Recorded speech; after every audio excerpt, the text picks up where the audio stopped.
Good day everyone! In this video, we will discuss gender and sexuality. Together with me are Kagadas Zara Rose, Bungansisa Josel, Kanyata Vanji, and yours truly Kagadas Haname. So the learning objectives. At the end of this chapter, students are expected to explain human sexuality, classify the different sexual orientations, make a sound judgment on the issues, analyze the sexual inequalities in various societies, and apply the theoretical perspectives on sex and sexuality. Gender differences. To what extent the stereotypes of men and women are true is difficult to judge. Even though there are differences between men and women, it is important to put them in the right perspective. As Simone de Beauvoir said in his famous dictum says that, "One is not born a woman, but brother becomes one." The contrary is supported by science, which is leading to a completely new understanding of who and what we are. It turns out that males and females differ from the moment of conception, and this difference can be seen in all of the body and brain systems. Men make twice as much saliva as women do. Women, on the other hand, start picking up speaking earlier, acquire more words, remember them better, pause less, and effortlessly manage tongue twisters. So what is gender?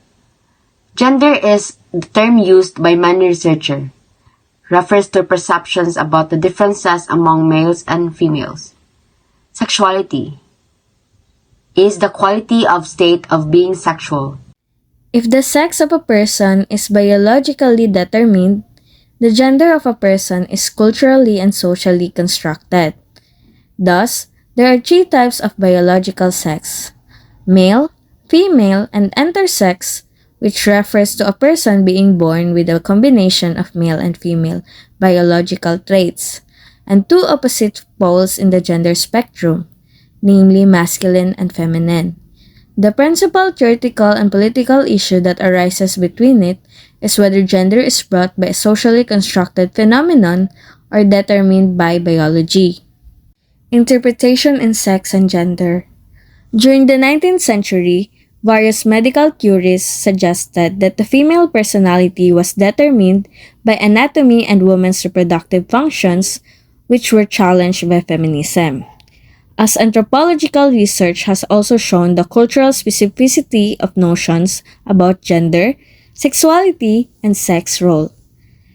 M.Med has also pointed out that various cross-cultural studies that give and emphasize the social tasks undertaken by both sexes are highly variable, and there is no general relationship across societies between biological sex and social roles.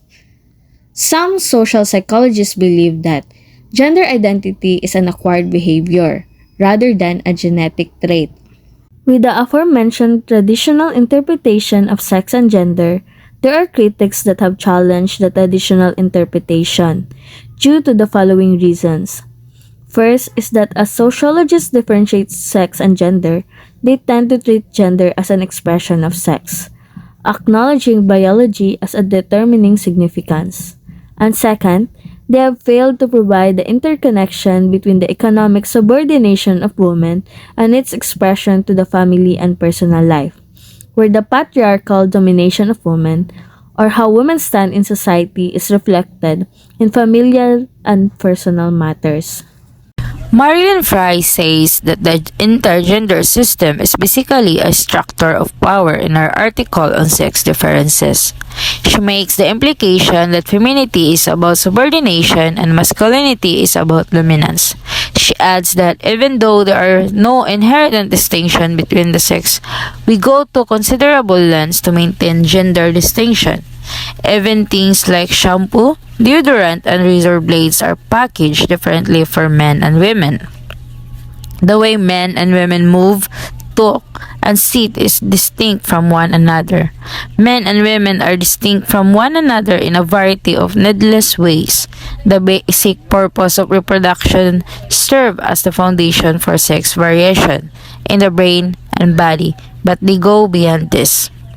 Marian J. Ligato, MD, a cardiologist at Columbia University who spearheads the push of gender differences, said that women live longer but break down more. everyone gains from the new imperative to explore differences. When we know why depression favors women 2 or 1, or why symptoms of heart disease literally hit women in the gut, it will change our understanding of how our bodies and our minds work.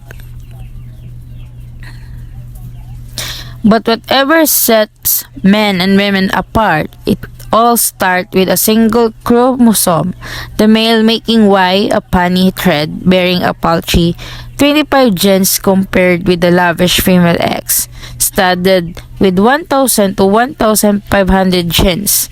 But sex genes themselves don't leave everything to hormones. Over the past few years, scientists have come to believe that they too play ongoing roles in gender flavoring the brain and behavior. Females turn out appear to have backup genes that protect their brains from big trouble.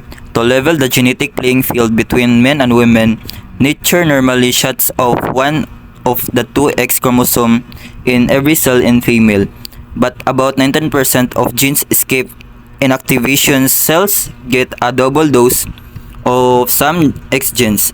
Having a fallback gene may explain why female are far less subject than male to mental disorder, from autism to schizophrenia. Robin Gorp, PhD, discovered that female have about 15 to 20% more gray matter than male, which is another major sex difference. Men overall have a larger brain than women. Their head and bodies are larger, but the sexes score equally well on tests of intelligence. Furthermore, women have another heady advantage: faster blood flow to the brain, which offset the cognitive effect of aging. Men lose more brain tissue with age, especially in the left frontal cortex, the part of the brain tissue lost by age 45, and that may explain why midlife crisis is harder on men. Says Gore. Also, he added that men have the same impulse, but they also the ability to consider long-term consequence. And before ending our report, we would like to hear your thoughts in our next class about the cartoon illustration shown on the screen. See if you can spot gender differences. Thank you and God bless everyone.